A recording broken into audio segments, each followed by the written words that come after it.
സ്വാഗതം. കുറച്ച് നാളായി വീഡിയോ ഇട്ടിട്ട്, അപ്പോൾ ഇന്ന് കുറച്ച് കത്തുകളുടെ അടിസ്ഥാനത്തിൽ ചെറിയൊരു കാര്യം പറയാൻ പോവുകയാണ്. അപ്പാർട്ട്മെൻറ്റ് കെട്ടുമ്പോൾ ഒരു 50 യൂണിറ്റുകളുണ്ടെങ്കിൽ ഈ 50 യൂണിറ്റിലും ഗണപതി ഹോമം ഭഗവതി സേവയൊക്കെ ചെയ്യണോ എന്നൊരു ചോദ്യമാണ്.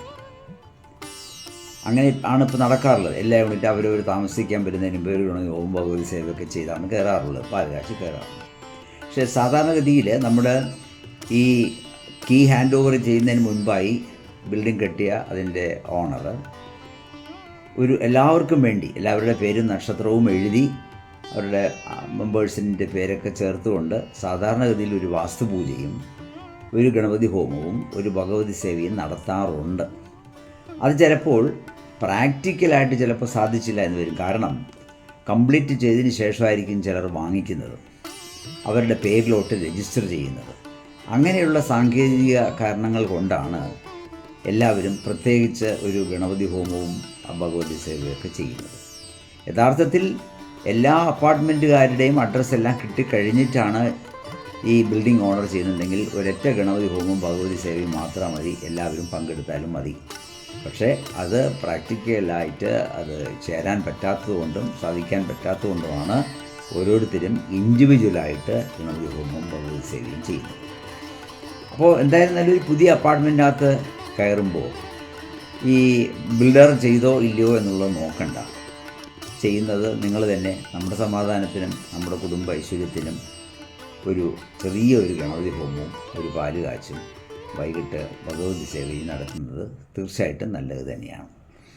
ഇനി അങ്ങനെ ഒരു നടത്തുമ്പോൾ ശ്രദ്ധിക്കേണ്ട ചില കാര്യങ്ങളുണ്ട്. പാല് കാച്ച് വളരെ നിർബന്ധമായിട്ടും ചെയ്യണം. പിന്നെ വൈകിട്ട് ഭഗവതി സേവയും ചെയ്യണം. നല്ലൊരു പോറ്റിയെ കൊണ്ടായിരിക്കണം ഇതൊക്കെ ചെയ്യേണ്ടത്. പിന്നെ അതുകൂടാതെ പ്രത്യേകിച്ച് പറയുവാനുള്ളത്, നമ്മുടെ ആ വീടിൻ്റെ എത്ര സ്ക്വയർ ഫീറ്റാണോ അത്രയും സ്ക്വയർ ഫീറ്റ് കണ്ടിട്ട് ആ സ്ക്വയർ ഫീറ്റിനകത്ത് ചെയ്യാവുന്ന ചെറിയ പൂജകൾ ചെയ്താൽ മതി. വലിയ പൂജകളൊന്നും ചെയ്യേണ്ട കാര്യങ്ങളൊന്നും ഇല്ല. ഈ ഭഗവതി സേവയോടനുബന്ധിച്ച് ഒരു കലശമൊക്കെ ചെയ്ത് വയ്ക്കാറുണ്ട്. അതിൻ്റെ ആവശ്യമൊന്നുമില്ല. വാസ്തുപൂജ ടോട്ടൽ ബിൽഡിങ്ങിനും ടോട്ടൽ വസ്തുവിനും ചേർത്ത് ബിൽഡർ ചെയ്തിട്ടുണ്ടായിരിക്കും തുടക്കത്തിലോ അല്ലെങ്കിൽ ഈ പണി തുടങ്ങുന്നതിന് മുമ്പ് ചെയ്തിരിക്കുമെന്നുള്ളതാണ്. അതുകൊണ്ട് അതിനെപ്പറ്റി നമ്മൾ പറയേണ്ട കാര്യമില്ല. നല്ലൊരു ദിവസം തിരഞ്ഞെടുക്കുക. വളരെ സിമ്പിളായിട്ട് തന്നെ.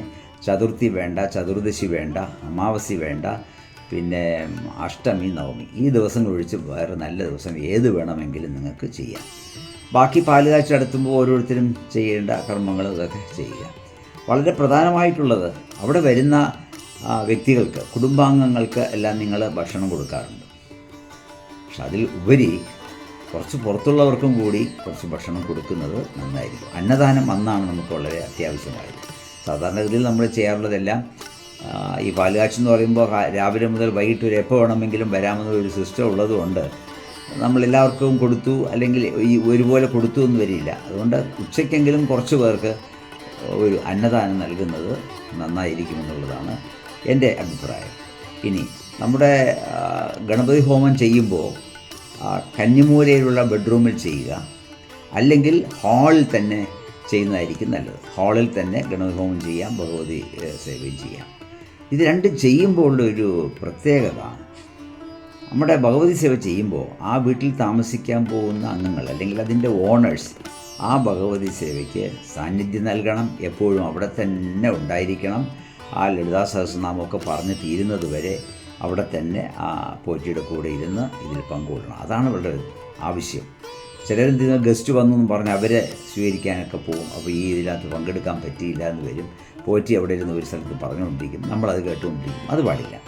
നമ്മൾ എന്തായിരുന്നാലും ഗസ്റ്റിനെ എല്ലാം ഒഴിവാക്കിക്കൊണ്ട് കുറച്ച് ലേറ്റായിട്ട് തുടങ്ങിയിരുന്നാലും ആ ഭഗവതി സേവയിൽ നമ്മൾ പങ്കുകൊള്ളുക. ലളിതാ സഹസ്രനാമം വായിച്ചെങ്കിലും ഇരിക്കുക. അതാണ് പ്രധാനമായിട്ട് നമുക്ക് വേണ്ടത്. അപ്പോൾ അതുകൊണ്ട് എല്ലാവരും ഇങ്ങനെ അപ്പാർട്ട്മെൻറ്റുകൾ പണിയുമ്പോൾ, അപ്പാർട്ട്മെൻറ്റിലോട്ട് കയറുമ്പോൾ നല്ലൊരു പൂജ ചെയ്യുന്നത് നന്നായിരിക്കും. ഇനി പ്രത്യേകിച്ച് നമ്മുടെ മുൻവാതിലിൽ കുറച്ച് വെറ്റയും കുറച്ച് മാവലയൊക്കെ കെട്ടി തൂക്കിയിടുന്നത് നന്നായിരിക്കും. അതിന് ശാസ്ത്രീയമായി ചില കാര്യങ്ങളുടെ അടിസ്ഥാനത്തിലാണ് ചെയ്യുന്നത്. അതുകൂടെ ചെയ്യുക.